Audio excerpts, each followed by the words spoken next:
How best can we live? But what am I asking with that question? How do I have a healthy life? No, that's not what I'm asking. How do I make the biggest positive impact in the world? Not exactly what I'm asking. How can we live consuming the resources most efficiently? That's part of the way there. To find out what I was really trying to get at with this question, I had to use ChatGPT. I gave it context, I gave it my ideas, and an explanation of my intent. Now here's what I mean by my question. What is the optimal framework of designing urban living environments to maximize well-being and sustainability? That's what I'm asking. When we hear the word communal, we tend to think of the worst parts of our lives. Communal bathrooms, no privacy, and the dreaded un-American communism. Before moving to college, I didn't share a bathroom, I didn't share a bedroom, I didn't share a dining space with strangers, and now I share all of those things. Knowing that my life would drastically change upon entering college, namely communalization of my formerly personal spaces, I was nervous. I was used to a certain standard of living. I lived in a single-family home, I could only get around by car, and I lived away from the city. And to be honest, I loved it. So moving to college was a large mental hurdle for me. How would I contend with such a fundamental change to the way that I lived? Would I hate it? But it's been about 60-ish days so far, and I'm not hating it. For me, a privileged, upper middle class, car driving person, to be comfortable living in a drastically more communalized living environment was definitely a surprise. I thought, if I could live like this, who else could live like this too? Since now I know that living in a physically denser and better planned community doesn't take a blow to at least my own quality of life and happiness, I'm deciding to explore just how far that can go. That brings me back to my core question, exploring better urban environments for better well-being, sustainability, and efficiency. I'm going to research the best way to accomplish those things and the obstacles that we face on that path. First, on the efficiency standpoint, I'll be addressing the first article that I'm using, Co-Living After College, which is talking about post-college communal living. It's not exactly scholarly. It's from a blog about mindful marketing, or marketing that serves both society and stakeholders. The author is David Hagenbusch, who is the manager of this blog, and in the article he asked the question, do new college graduates really want to continue living in a single room and sharing common spaces with essentially strangers? And the answer is, surprisingly, yes. The author mostly stays general in his article, speaking of rising housing prices and the improving quality and demand of dorm-style living. In the article, there are a couple major housing projects that were mentioned, such as Stage 3, Open Door, and We Live, which is a subsidiary of WeWork. Other than mentioning housing prices, there are no specific facts or data mentioned, but that's okay.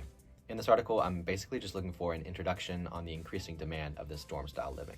There are no sources that cite this piece, and the author is far from being academically credible, but that doesn't really matter at this point. The point of this article is that it discusses the viability and increasing actual desire of many college grads to continue living in dorm-style or communal living. For my argument, it aids me in gauging demand for multifamily housing and envisioning what ideal housing could look like for my essay. However, this article can only give us so much. Where can we look for real-life examples, studies, and issues in North America that put this housing density issue into perspective? Enter our next article, The Truth About American Cities by YouTuber Not Just Bikes. Not Just Bikes is run by Jason Slaughter, who lives in the Netherlands and creates urbanist and anti-car content on the platform. There really isn't much information on Slaughter other than he was a former IT specialist and nothing mentioning any sort of educational history on sustainability or urban planning. Fortunately, the video article itself is just an analysis and explanation of Strong Towns, which is a nonprofit organization that engages in grassroots efforts to help rebuild urban spaces in more thoughtful and people-oriented ways. This is exactly what I'm looking for to an answer for my question. How can we build our urban spaces better? The video discusses the history of strong towns and highlights a key feature involved with my core question, what is known in the US as the suburban experiment, which is essentially just the use of suburbs in city planning. Slaughter discusses how backward city development is in the United States, referencing strong towns, sources, and ideas to support his argument. I mean, seriously, look at how ugly this is, Slaughter says, showing images of big box stores and parking lots dominating the urban landscape. His opinion on the efficacy of many current American city designs is quite present and unabashed in his video. He does make a lot of accusations about developers and city planners that are not entirely supported by facts. Not that these accusations are untrue, but Slaughter doesn't spend any time substantiating some of his claims, as maybe he has limited time in his video. This video isn't quite the well-researched, thought-out masterpiece that I may be looking for my argument, but it's entirely important as an introduction to the main issues at hand with urban planning in the US. This article is useful for exploring the problems at hand, like unsustainable city planning and affordability issues. Slaughter points out the key problems with the status quo, visually displays their effects, and makes an argument in his short 5-minute video. And while this article wasn't exactly centered on co-living like the previous article, it had strong undertones that single-family urban experiment suburbs are just unsuccessful, and that greater happiness, affordability, efficacy, sustainability, everything can be found in denser urban spaces. Now that we know that co-living is viable, and with this article, the problems and issues at hand in North America surrounding city development, efficiency, affordability, well-being, let's dive into information and examples surrounding those subjects. Let's address sustainability first. Shifting to a more environmentally focused outlook on city design, the International Institute for Sustainable Development shares their take on urban design. This next article, entitled Pathways to Sustainable Cities, is chock full of examples, questions, and statistics. In this article, they bring up an important quote from the 1972 UN Conference on the Human Environment. Planning must be applied to human settlements and urbanization with a view to avoiding adverse effects on the environment and obtaining maximum social, economic, and environmental benefits for all. In this respect, projects which are designed for colonialist and racist domination must be abandoned. This is an absolute grand slam in terms of the question that I'm asking. Thank you, UN. Infographics and stats are displayed throughout the article that contribute to my argument and my question. 16% of average global urban areas are allocated to streets and open public spaces.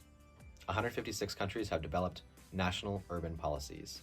Half of the world's urban population have convenient access to public transport. The value is everywhere in this article. Also, a unique perspective on sustainability is brought to light. In the global north, the aim is a transformation of building energy and other systems to be more sustainable. That's the goal. Whereas the global south, the question is more about jumpstarting development in a sustainable way. The writers of this article, the International Institute for Sustainable Development, are a think tank working to inform policymakers around the globe about sustainable development and practices. They were formally set up by the Canadian government and to aid the UN, meaning that they are quite reputable as an organization.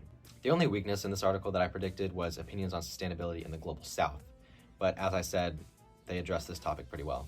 The IISD is a widely cited source, and I have no qualms about its reputability. This article is the bread and butter of my argument in terms of sustainability. This source aids me in making my argument based on the pure amount of stats contained in it and its more global perspective on building urban environments in a more sustainable way. Now that we've found a source for that aspect, let's move into efficiency in urban movements or initiatives. This next article is in fact quite scholarly and it is peer-reviewed. This is an ebook from the Taylor and Francis Group, who are some of the most well-known academic publishers around the world and have been around for the past 200 years. They're considered one of the big four STEM publishers. This ebook is named Planning the Good Community, New Urbanism in Theory and in Practice. The book is written by Jill Grant, who is the Director of School Planning at Dalhousie University in Canada. Jill Grant has taught environmental planning for the past 22 years, before becoming the director in 2002, where she is still working. The actual ebook itself is exactly what the title supposes. It examines new urbanist theory and real-life examples of its application. New urbanism is an urban design movement that advocates for pretty much exactly what I've discussed so far: co-living, mid-density environments, and even sustainable planning, as mentioned in the previous article. Combining these two studies, this book attempts to explore which paths and actions can create better urban environments or the good community. There are plenty of figures, tables, graphs, and images scattered throughout the book that lend to the credibility of the author's argument. This looks to be a well-fleshed-out piece written by an expert. This piece has been referenced by 6 other sources, some Wikipedia, some others. The drawbacks are quite limited in this piece. The discussion of new urbanism and how best communities can be formed and maintained is perfectly and exactly relevant to my question. This next piece brings in a different issue about the subject of urbanism and fundamental questions about urban growth and the earth. Again, peer-reviewed and published by Taylor and Francis, this piece was written by Xin Shui, a professor in urban and regional sustainability at the Norwegian University of Life Sciences. She has 18 publications and close to 300 citations. In the field of urban degrowth, she is quite experienced. Entitled Urban Planning and Degrowth, A Missing Dialogue, this piece aims to tie and reconcile urbanism with city planning and degrowth. This article is unique because it ties in degrowth, which isn't highly important to the New Urbanism ebook. Degrowth, or scaling back growth and development, is massively pertinent to the sustainability element of my core question, as degrowth targets the issue of irresponsible expansion and sustainable development. There aren't any really graphs or tables in her argument, but she does use examples and references that many other studies and authors use to dive into the topic at interest. The strength in her argument isn't the facts or the data that she lists, but the sheer number of scholars, studies, and texts that she references in her text. 5 other available articles cite this source, and they're mostly talking about similar subjects around degrowth and urban planning. The article itself sources information from many articles that focus on case studies such as Vienna, Athens, Barcelona, and many other cities. This will likely help the article in question round out and diversify its argument to be more applicable to urban environments around the world, rather than just Eurocentric or American environments. This article is much like the New Urbanist ebook, yet it gives a cautious criticism of expansion in the urban sector. However, since much of the article focuses on how degrowth advocates are often at odds with new urbanists, the main focus is not quite within the scope of my question. Nonetheless, this article provides a healthy perspective on the sometimes utopianist and optimistic new urbanism. By providing a slight rebuttal to the concepts and hopes of the new urbanism, this article rounds out and further nuances my argument and merits behind the movement. The 5 articles were a little tough to bring together. The first article is useful for explaining that there is demand for more than just single-family homes, which opens up a whole new world of building residential urban spaces. The second article is helpful for explaining the problems and roadblocks America faces to build these new spaces, and why we don't have them now. Third, we learn how to build urban spaces more sustainably and where the world is with sustainable development. Fourth, we can explore real-life examples of efforts to build these better cities, as well as an interesting bonus of the new urbanism movement. And finally, we have a source that provides a healthy balance and criticism, giving us nuance in our argument for better urban growth. Thank you for listening to my annotated bibliography. And remember, if we don't get this whole sustainable city thing right, we might die. Bye-bye.